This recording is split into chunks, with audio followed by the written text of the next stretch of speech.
So I'm a Caravaggio veteran, 6 cars together. The Series 1 behind me is the 6th. And I think the story becomes why would somebody go back to the same guy over 24 years and not change course? And I think it comes back to something that John and I talked about a few years ago, and I don't think we really realized what all we were saying. I mentioned one day that I thought of him as like a bespoke tailor. So yeah, that seemed to fit. He did sort of custom things. But as years have gone on, I think it goes back to what bespoke means. Yes, it is, in the case of a tailor, somebody who has exceptional skills, can differentiate themselves and all that. So I think that's part of it. That was the guts of it.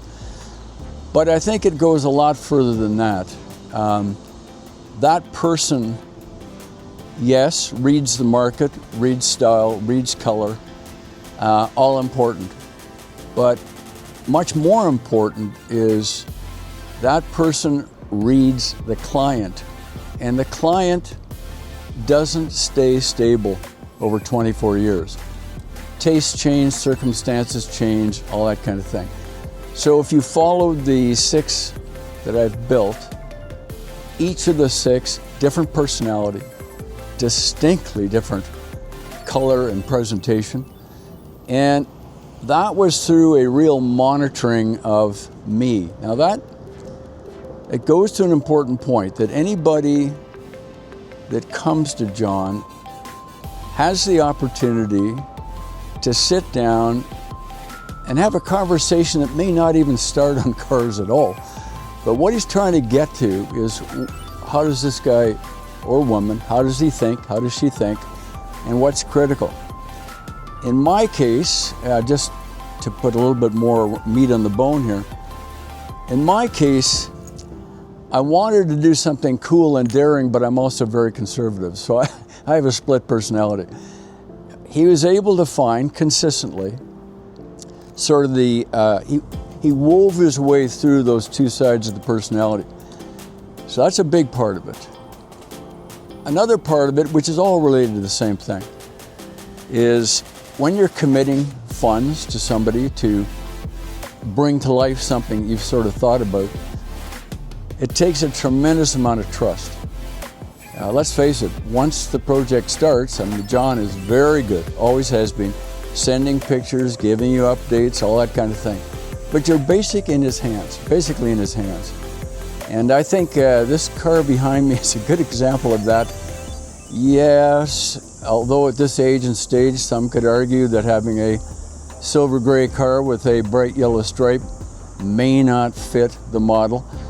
But he was convinced it would, and I surrendered. And other than a few sleepless nights wondering whether I just totally blown it, we got through to the back end, and I get more compliments on that decision, which I wouldn't have made of my own, than practically anything else.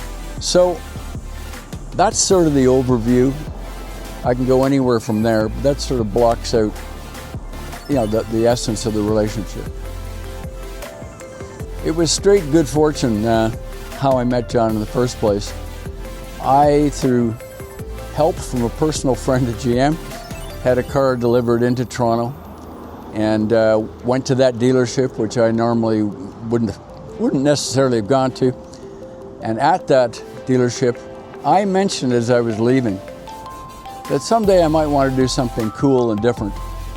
And the sales, I don't know what he was, sales rep, sales manager, said, well, I know a guy, and John Caravaggio. So I went in one ear and part way out the other, but during that first winter I thought about it, looked John up, and came and saw him. I think it relates to other things I've said. What are you doing? I mean, I spent a career of assessing people. What you're doing is this guy, is he the real deal? Is he authentic? And I do not get along easily with people who aren't. And John struck me as absolutely authentic right from the beginning. Did we go different routes in life? Sure. But he knew lots of stuff that I didn't, but he knew how to listen to me. So that would be first meeting. Picking a favorite of the 6, that's really tough. I'm going to split it into 2 parts, which is probably cheating. I think the first of the favorites, it's because it was such a bold thing to do. And that was in 2005. Roof cut off, put on an Aston Martin roof, flared the back. The car still exists. And I developed a passion for that car that is still there. John knows this 2 decades later. But the big thing was it was bold. And as it was being built, we went into the financial crisis, so there was some hair-raising thoughts as we were waiting for it to finish. Still a beautiful car. I think the car behind me would share first place for slightly different reasons. I think it once again, well, they're consistent. Once again, it is John taking a fairly bold step and going for something that is a very, very niche opportunity to get a carbon fiber car that he designed and they got rendered computer-wise in California and then finished off here. It is really different. I've always, my very first car here, my license plate was Unique Z06. I don't do vanity plates anymore, but I love being able to have something distinctly different, and this is. It's a showstopper. So those are the 2 favorites. Why build a Series 1? Well, it's nothing to do with my wife bothering me about this, but eventually you have to stop. You have to stop buying and building Corvettes. I wanted to go out with something really different, and at that time John was working on the thinking behind what became Series 1, and it was the perfect timing for both of us. So that's, in a nutshell, that would be it. I think it practically can be drawn out of other things I've said. Yes, I would absolutely, unequivocally recommend John. But there's something that the client or the customer has to get in their minds too. Let him do what he's so good at. If you become the self-styled guru of design yourself, you'll either drive him crazy or you'll limit his abilities. Trust me, if he's going to go way out there, you have many, many opportunities to have the right kind of discussions that sort of bring things back to your comfort zone.